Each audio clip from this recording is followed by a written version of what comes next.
快来这里！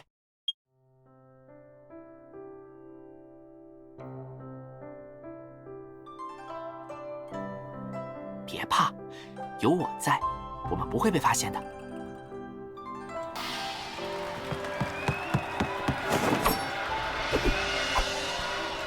哎，你看那个人，拿红缨枪的，他演的是侠客。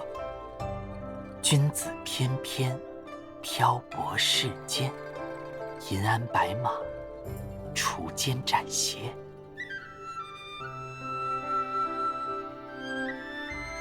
那喜怒悲欢，你若想听，便让我娓娓道来。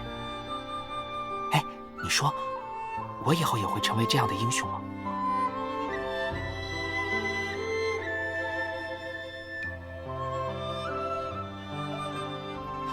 我当大侠，那你就是大侠的。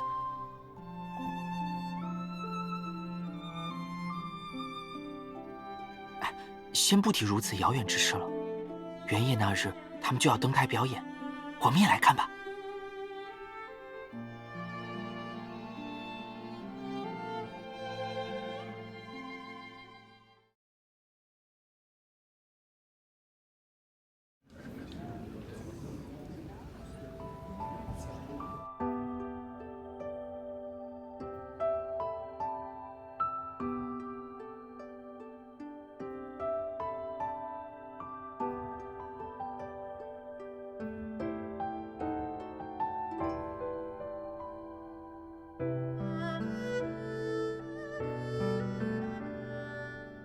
事情就是如此，因父亲职务变化，我也得跟着一起离开。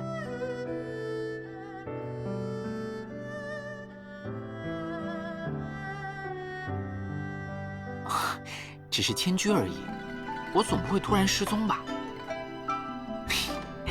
等到了新的地方，我就给你写信报平安，好吗？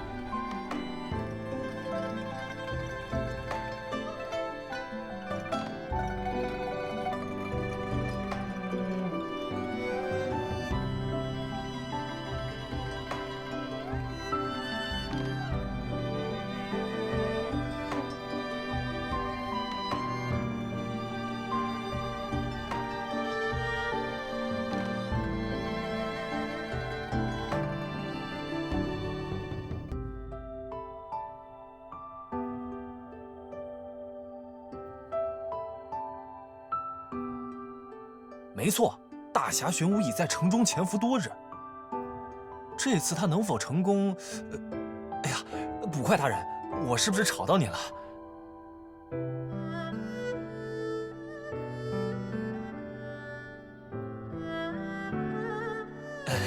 您辛苦了，果然是在追查玄武吧？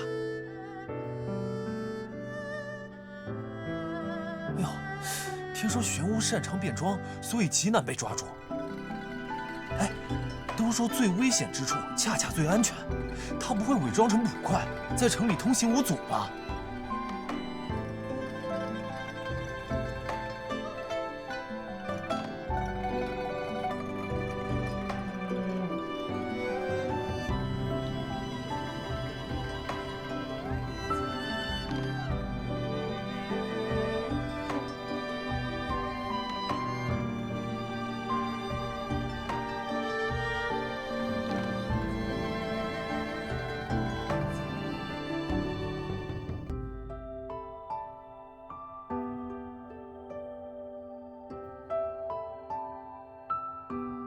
哎呀，捕快大人，真是不好意思啊，我们只是在收拾东西。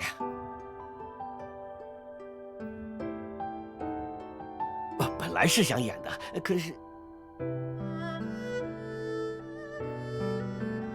哎呀，你也知道，我们要演的剧啊叫《玄巫》，讲的是那位大道的江湖传奇。玄巫心系苍生，劫富济贫，所以我们把他的事迹啊改编成了剧。可那位山老板放不出话来，说谁要是敢演玄巫，就让他吃不了兜着走。哎，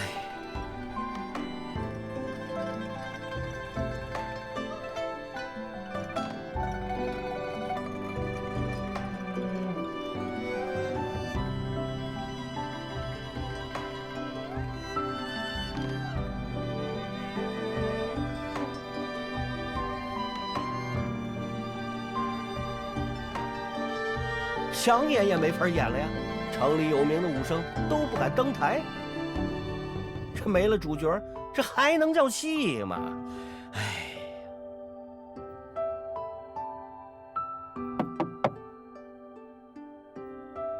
我并非武生，能不能试试演玄巫？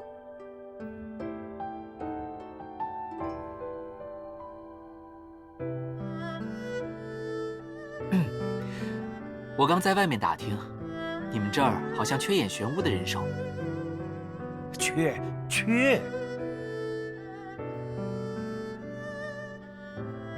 哎，但你说你不是武生啊？我确实不是，不过拳脚功夫还不错，想找点活干。让人试试又无大碍，你说对不对啊，老板？可是。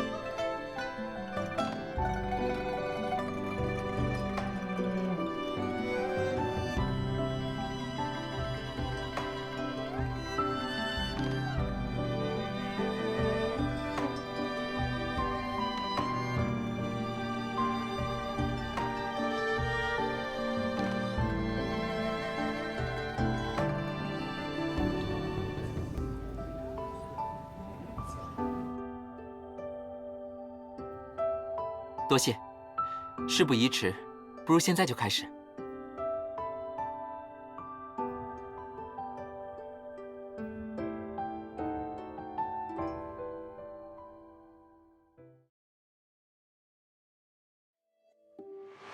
可以是可以，但是演侠客不是空有武艺就行。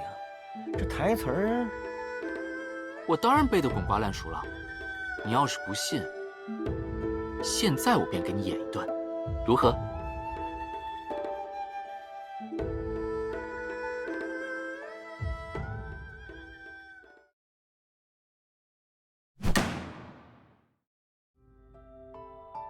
都说玄巫神出鬼没，只要听到一点风声，便消影驱踪。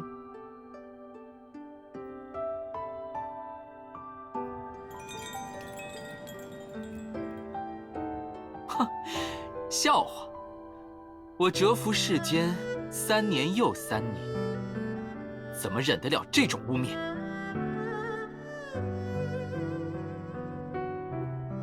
今日便要让你看个清楚。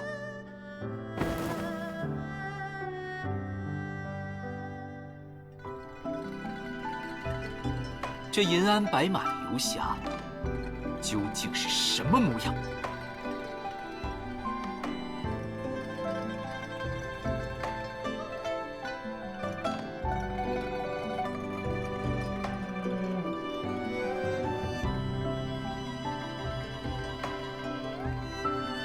啊！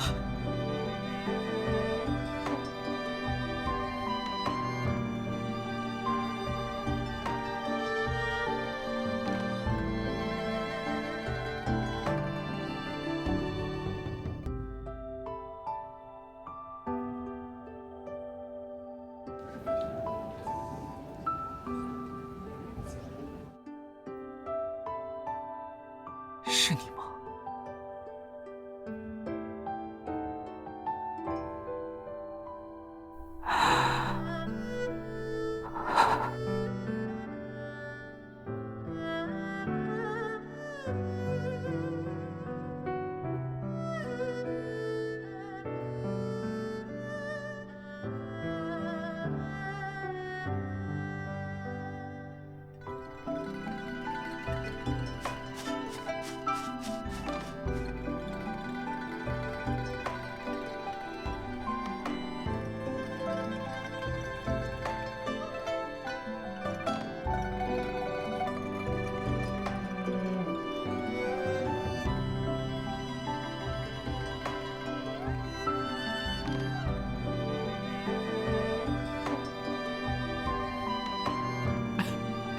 终于不是在做梦了，太好了！如果你真是梦里的幻影，兽眼怎么会这么热呢？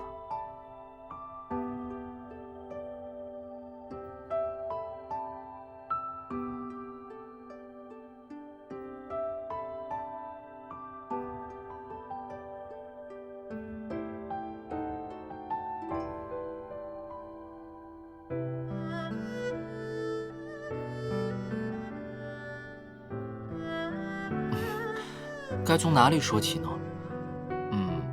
这些年我一直跟着父母去了好多地方，每次都待不久。好不容易安稳了些，给你写信，却从未收到过回复。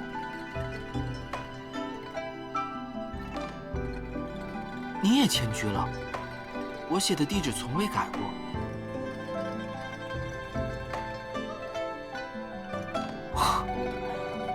怪不得，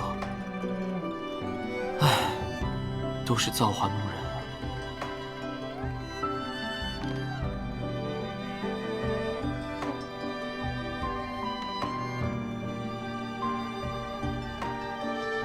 当然是为了自立了。堂堂7尺男儿，总要闯出点事业吧。岳离、恒天、望归，大大小小的城镇我都去过。听书看学，缺钱了就帮当地人干干活。不是游侠，却胜似游侠。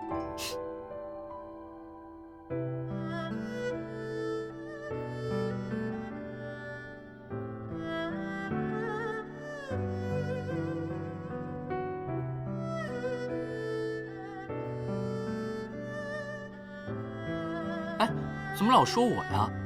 我倒要问问你，你怎么也在这里？还这副打扮，简直比我这演侠客的人还像侠客。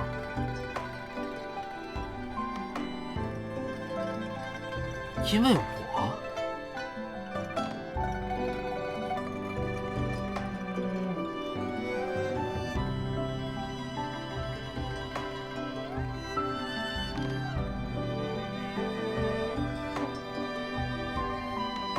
因为我当了捕官。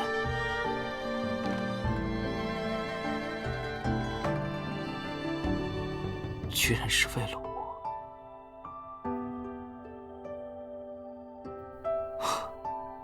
原来如此，真不巧。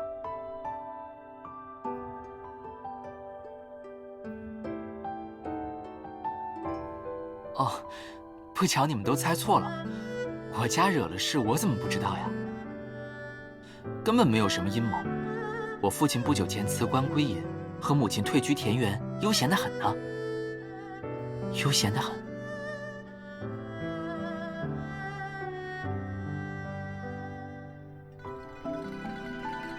啊，哦，没事，只是上元节快到了，有点想家。大白天的，怎么没人出来迎客呀？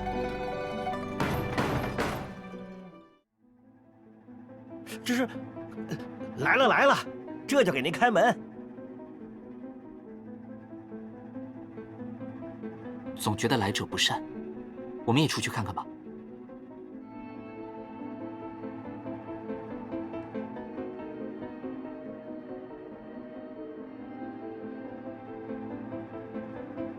哟，山老板大驾光临，真是没想到啊！我本以为我不会来。上元佳节，你们不是要演戏吗？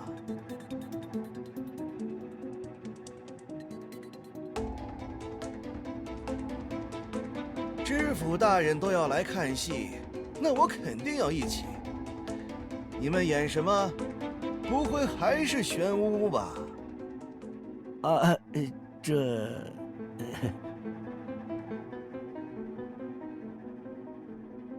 哎呦，话都说不出来，还演什么戏？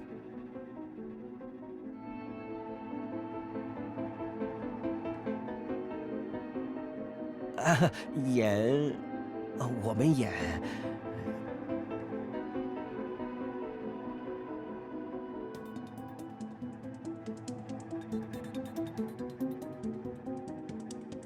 就演玄武。你又是哪儿来的毛头小子？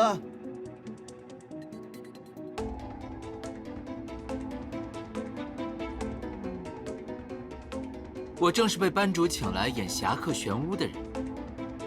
单老板，您德高望重，想必能解答我一个小小的疑问吧？你想说什么？有话快讲。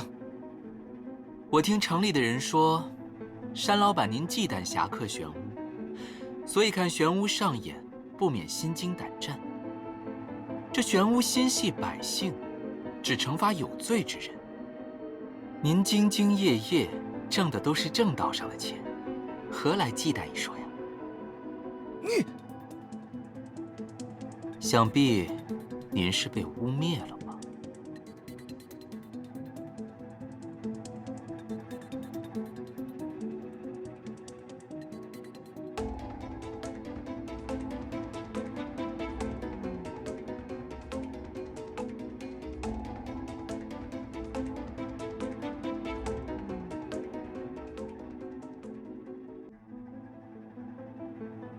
罢了，不跟你们一般见识。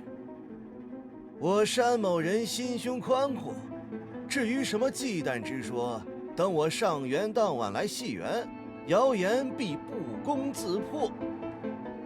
倒是有些人仗着年轻乱说话，可要小心栽跟头。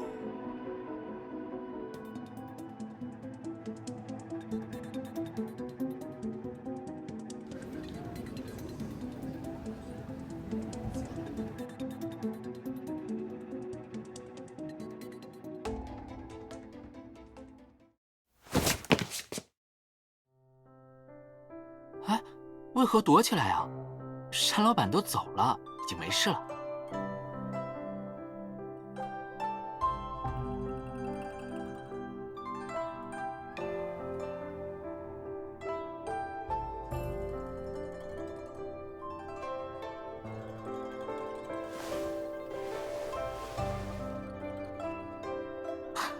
看把你急的，你们被欺负成那样，难道就让我在一边看着？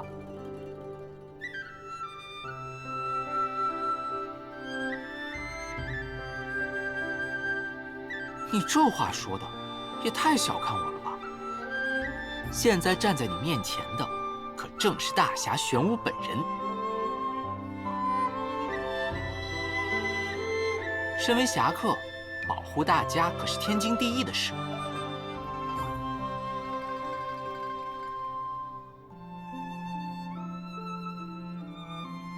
怎么，就允许捕快大人逞英雄，不许夏燕大侠提青梅出子头啊？你又不是不知道，我从小就想行侠仗义一次了。君子翩翩，漂泊世间，银鞍白马，除奸斩邪。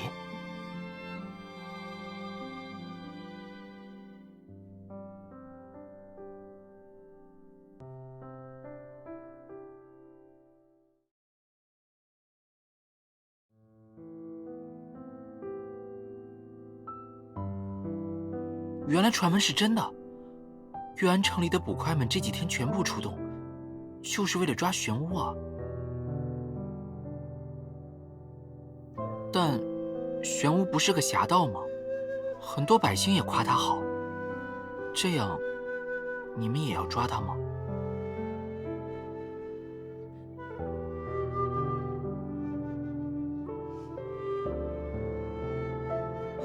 那假设玄武尽量不危及无辜，行侠仗义，惩罚有罪之人，你也会将他捉拿归案吗？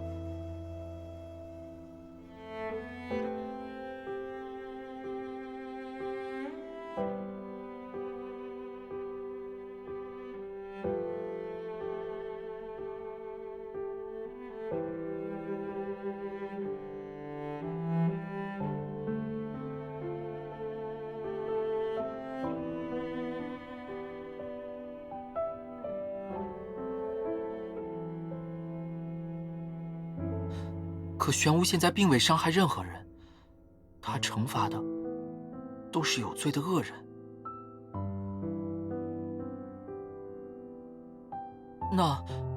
那如果是连官府也难以处理的恶人呢？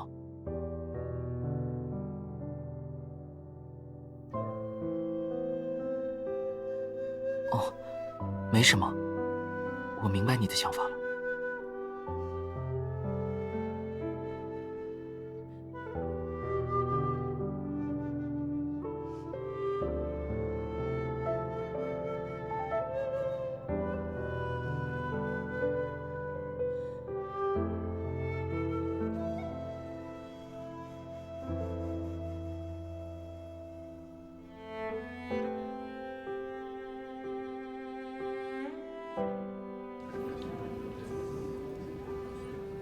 啊，哦，真不巧，现在有点忙，我正收拾东西呢。有话之后再说吧。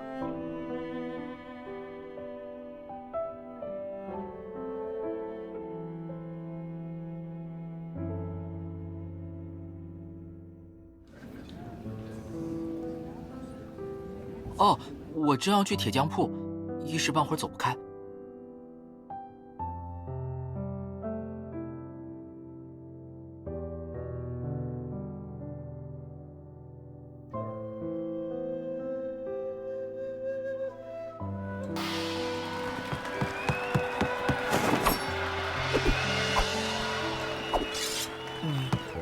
你怎么又来了？现在实在脱不开身，要不我明天找个时间来见你。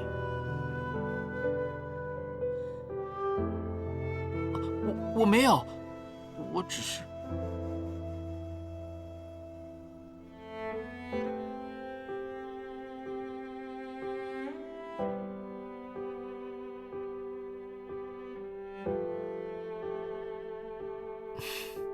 是啊，有空的话，我也想和你多聊聊天，但……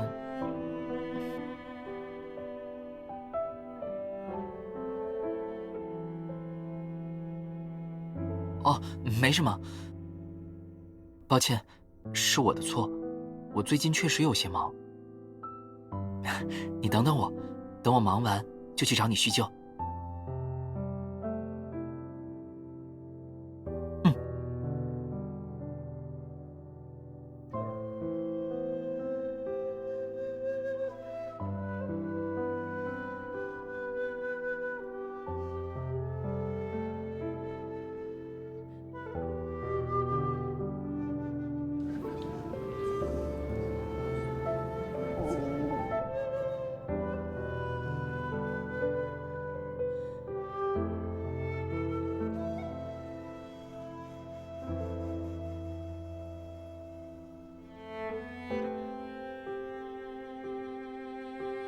谁呀？鬼鬼祟祟，该不会是想偷豆包吧？还不快束手就擒！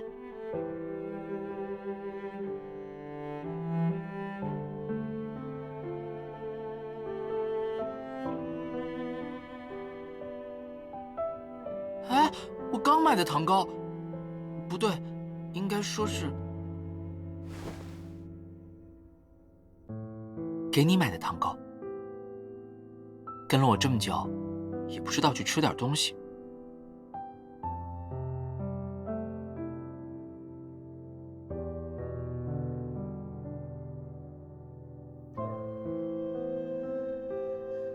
怎么样？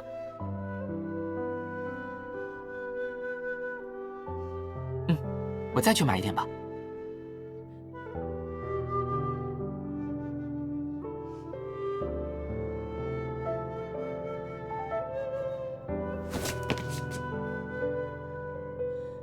哎呦，多谢啊！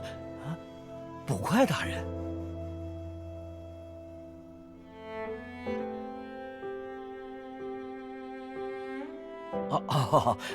夏夜。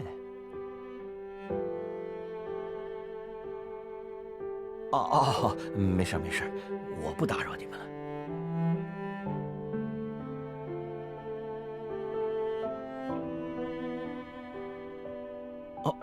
没什么，只是……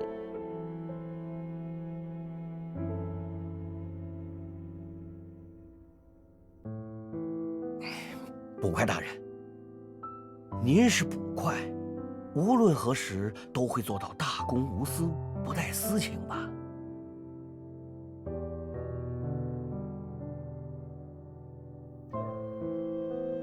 您能保证吗？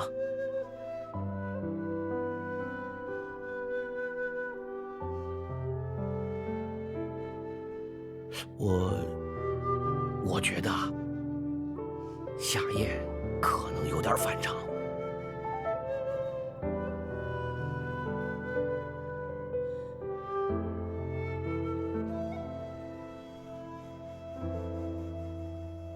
之前我跟夏燕闲聊时问他，他身手这么好，是不是以前就接触过戏班子？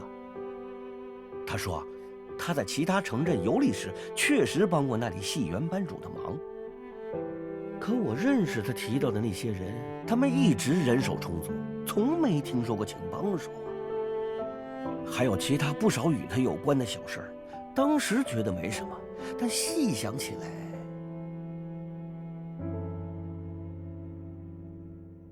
捕快大人，我就信您。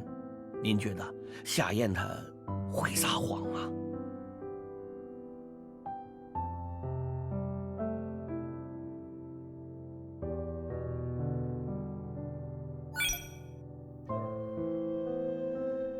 这倒没有。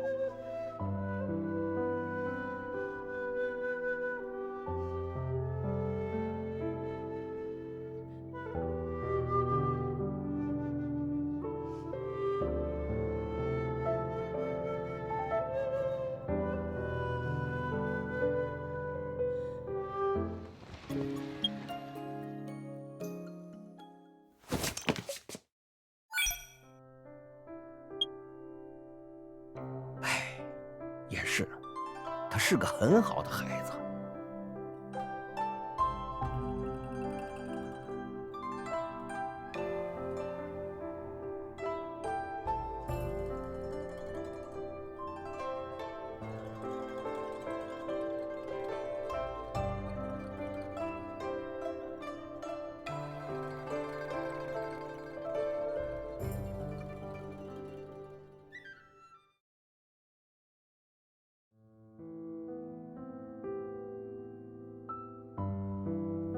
你说。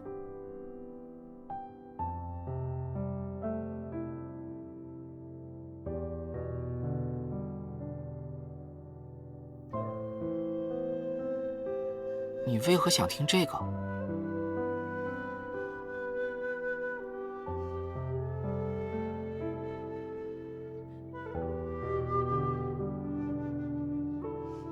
啊，我……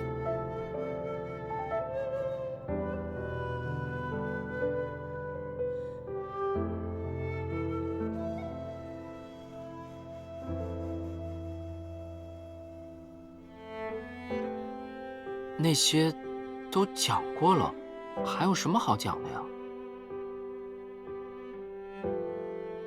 啊，差点忘了。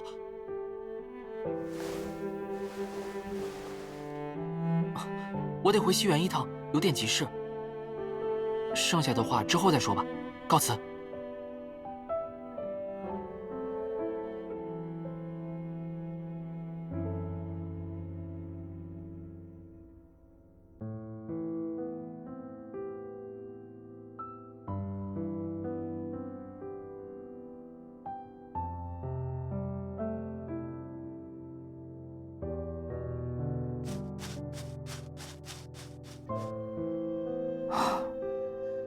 兜兜转转，还是没能拦住你。但是那件事，我必须办成。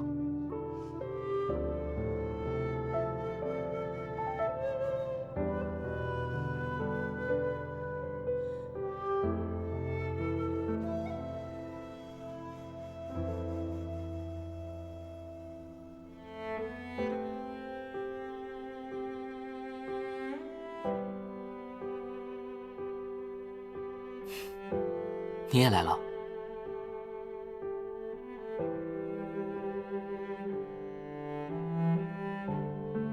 不忙，不如说，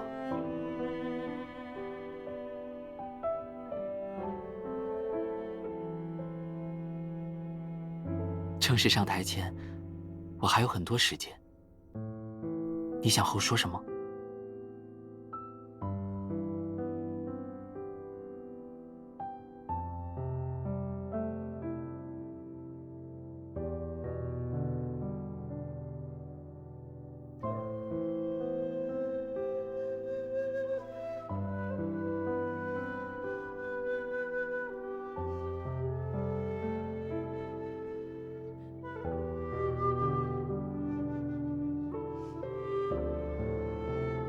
我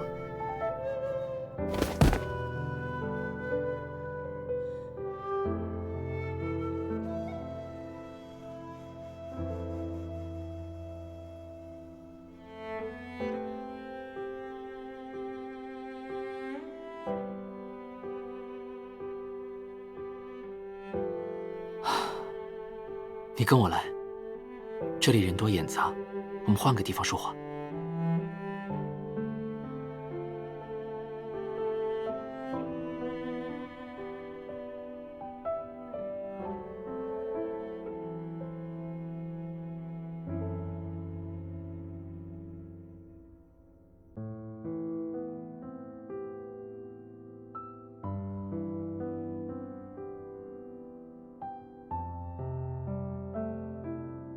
都准备好了吗？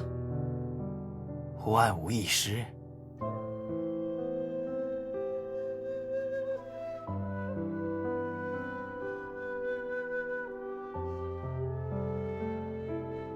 好，这戏班子太不识相，尤其是演玄武那小子，我今晚就要他们好看。你再去确认一下。可别像5年前那样毛手毛脚。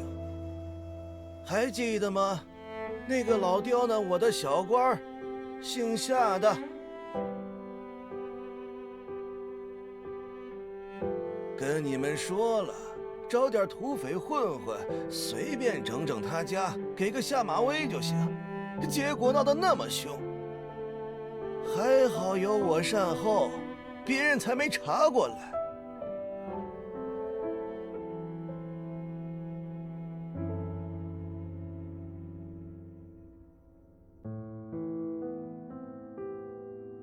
说到这个，那个小捕快好像最近举止有点古怪，我怕……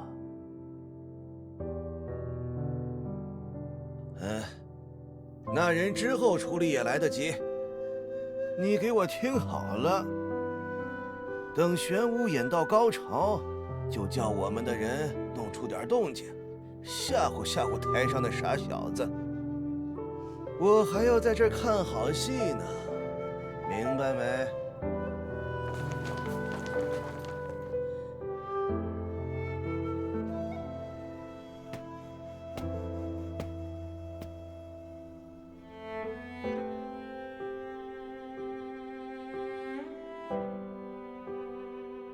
镜子有些脏，不知是谁将纯脂抹在上面，我都看不清你了。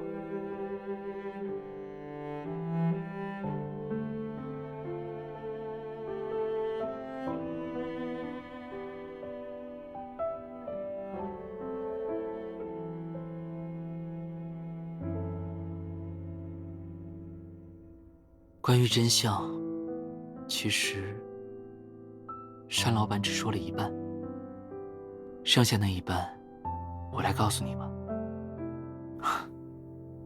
该从何说起呢？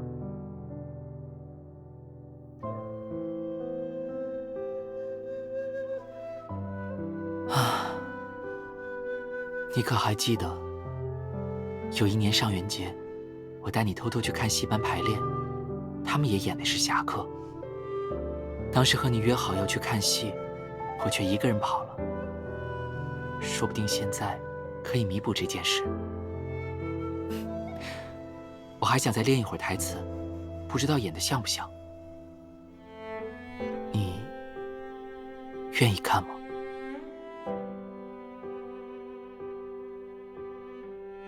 我想让你看。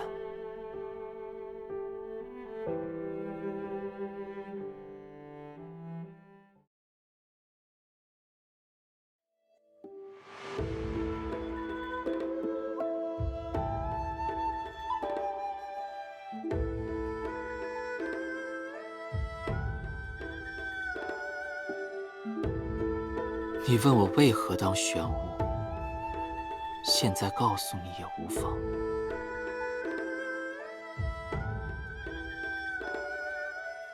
我本出身官家，这颗惩恶向善之心，自然是传自父母。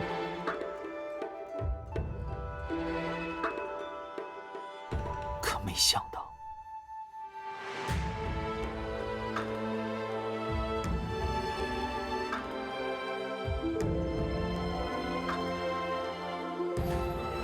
因乱贼悍匪，命运作。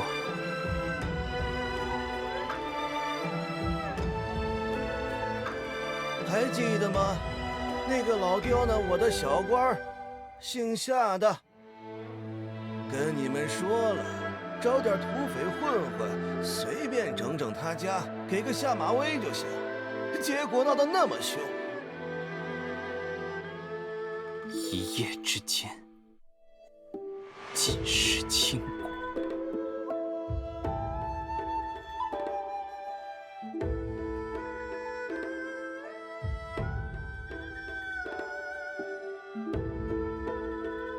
从此蛰伏世间，3年又3年。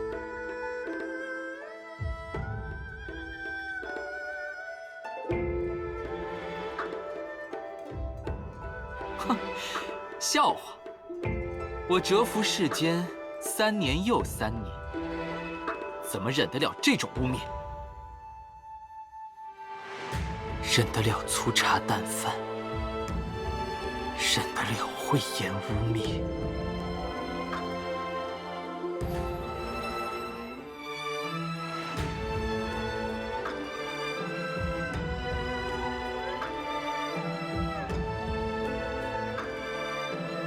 造化弄人，哼！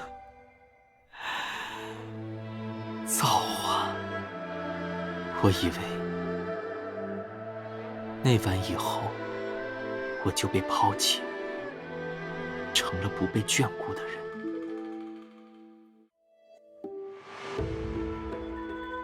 无论怎么呼救，都不会有人听见。那么多年过去了，我终于放弃幻想，彻底接受新身份。可怎么偏偏在这时，命运回应了我？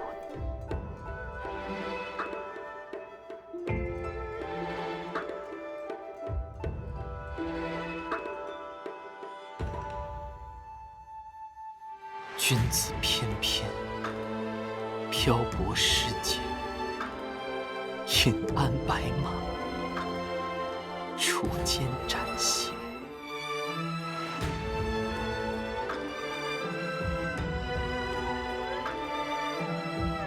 今日便要让你看个清楚，这银鞍白马的游侠究竟是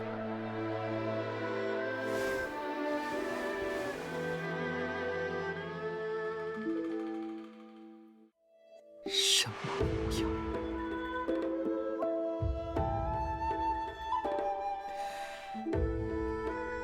现在你知道了，你日日巡逻，为了更多人的安危，一定要捉拿的到，就是我。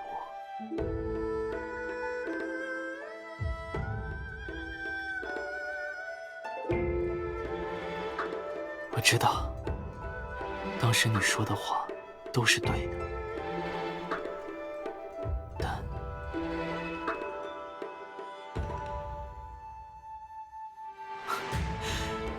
你不觉得我们虽然身在现实，却和戏中人并无区别吗？捕快每一步都走在正道上，最后却和最想保护的人站在了相反的方向。拯救苍生的侠客，却连自己的命运都无法扭转。我不想在今晚走到台上与你对立，所以拼命阻止你深入调查。可最后，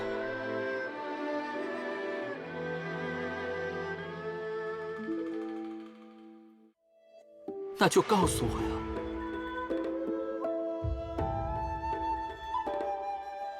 既能报仇雪恨，又不和你争斗的方法，没有办法的，不是吗？没人能把那个人怎么样，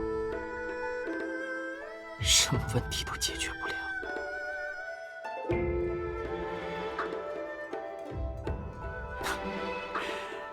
你看，你也想不出来吧？这场戏的结局，从来就只有一个。你想尝试的事，我都做过。每一次阻挡宿命的努力，只会让你更好奇，更想探明我隐瞒的真相，让我们更快地走向终局。就像演戏，今晚，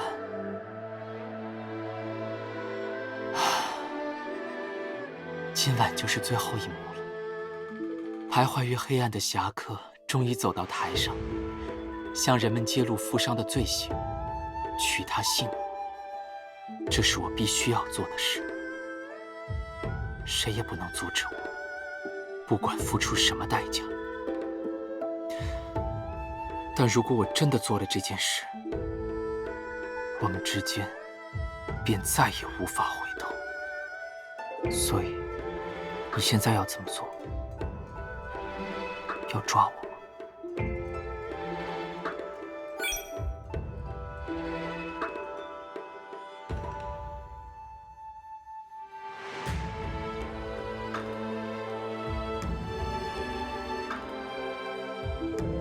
这次真的要走了。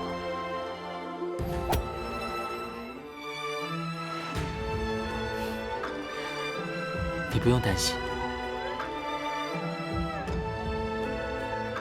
这件事结束后，我就去自首。既然命运要我顺着这条路独自走下去，那么复仇的代价，我会承受。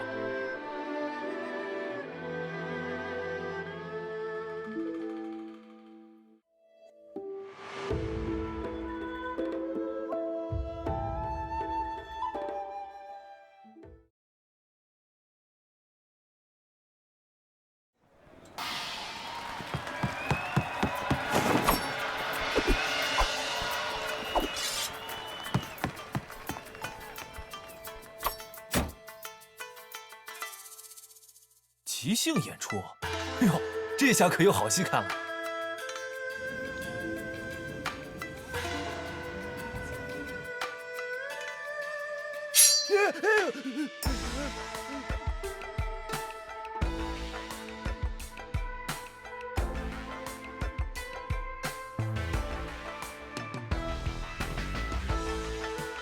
不用找凶手了，我今晚登台，就是要取那姓山的性命。您是演的什么破侠的臭小子？演？我玄武行走世间，坦坦荡荡，哪还需要演自己？倒是你，害清官、欺百姓、练私兵，这三罪，你还想怎么辩？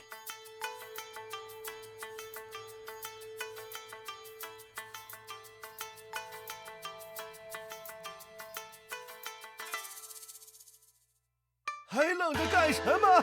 给我抓呀！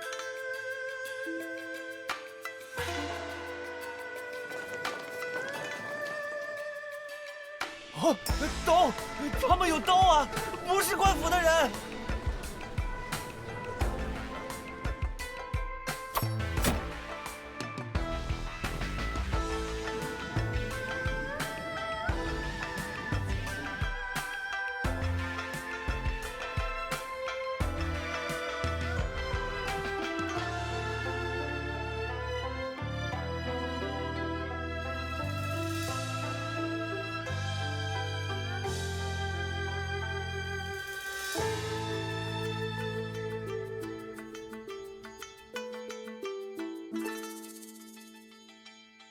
你在说什么？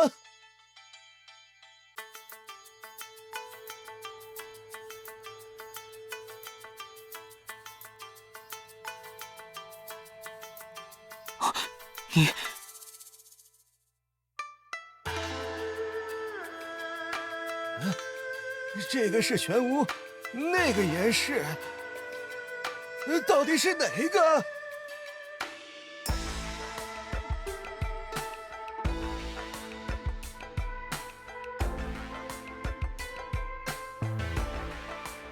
别管那么多了，管他是男是女，给我一网打尽！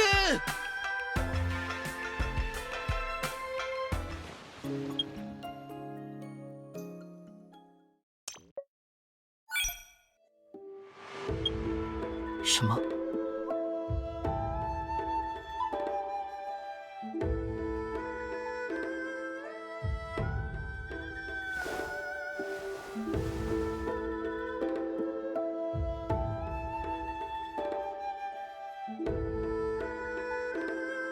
这次真的要走了。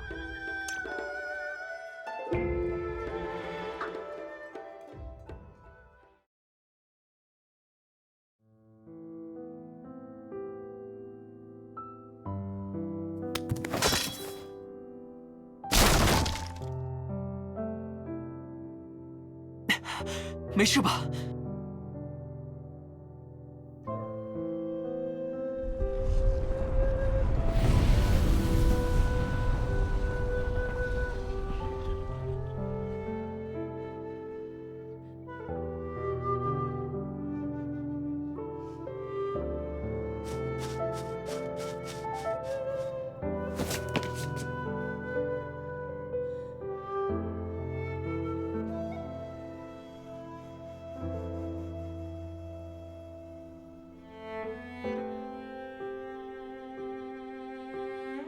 为何要上台？为何要撒谎？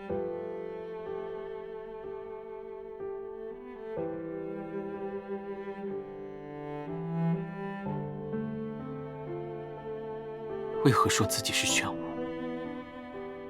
明明那是我才对。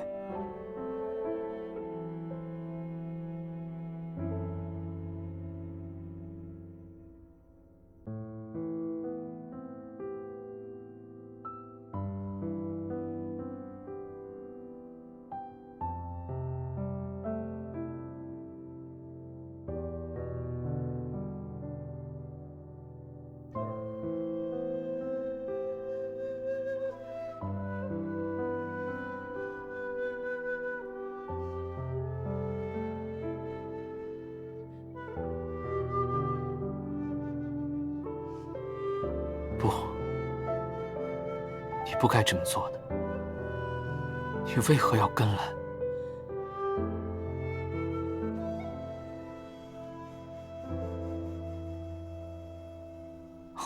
怎么可能？如果你想避风头，我可以找认识的人。我还知道其他地方，你可以躲一阵。对不起。我不该那么说的，我知道的，你从来都不是这样的人。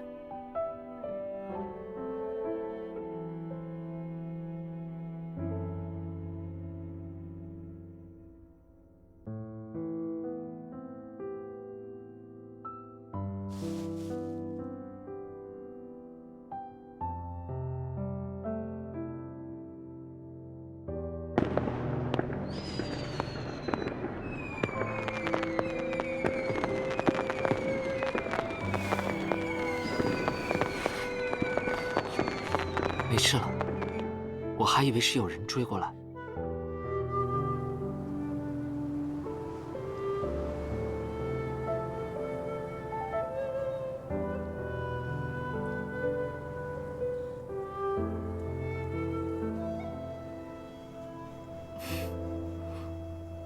为了我做这些，不后悔吗？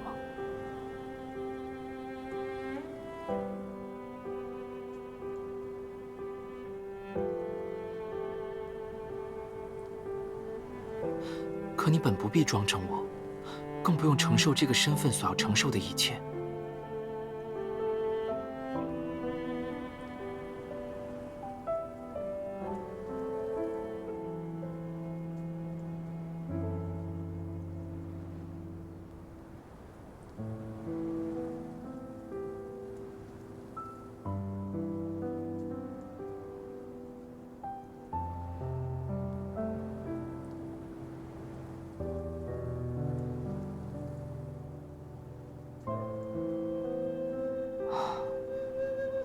我该说你什么好？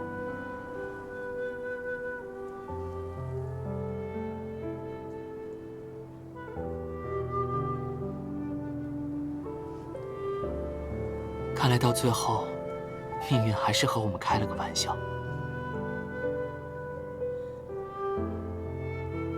还没离开家乡时，我做过一个梦。梦里，我们像现在这般，面对面坐着，你披着红盖头。我当时还想啊，这世上，怕是找不出比你更漂亮的新娘了。可梦，怎么才实现了一半？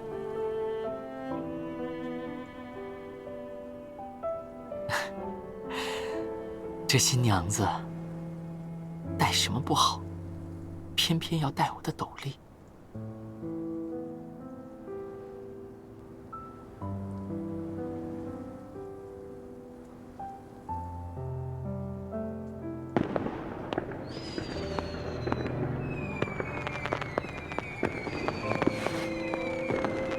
当然了，不过现在情况有点特殊。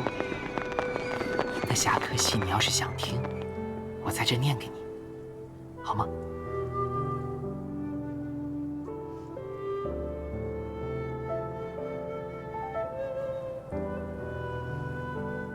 君子翩翩，漂泊世间。银鞍白马，除间斩邪。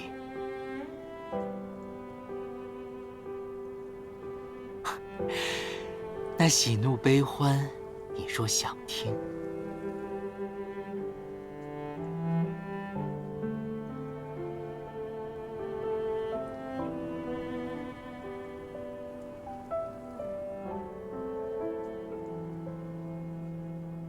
今夜便让我娓娓道来。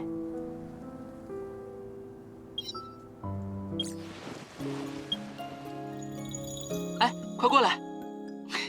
我给你找的位置不错吧？闹中取静，风景独好。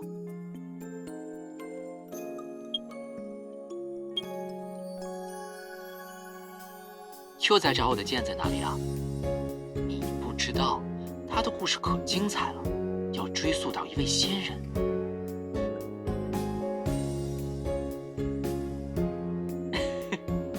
好了好了，我说实话，其实这剑和我们的家乡有关。你看剑柄上嵌的玉石，是我们那儿的特产，还记得吗？我之所以用它做装饰，是为了提醒自己，每次使用这把剑时，都不要忘记自己的来处和最初的愿望。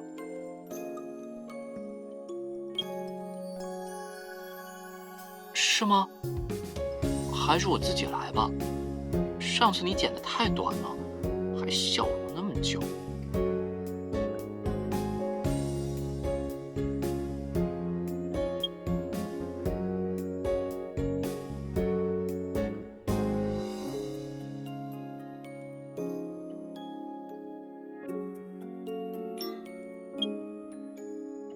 啊，你问这个？哦，是新编戏文《玄巫》，好像剧作家听说我们闹出的风波后，续写了一段。概括一下就是，在火光中，侠客玄巫化作一只大鸟，冲破黑暗，飞向自由。可谁能想到呢？其实玄巫本人就坐在这里，悠闲地读这部戏。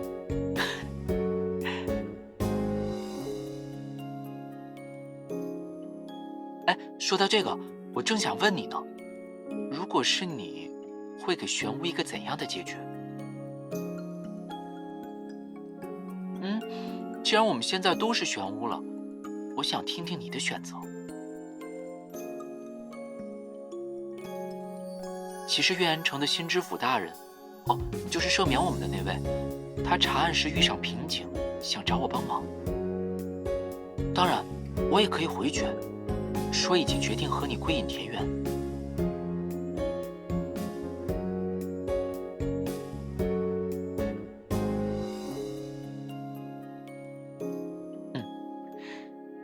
世上总会有那样一个角落，它不用很大，一屋一田一花一木便足矣。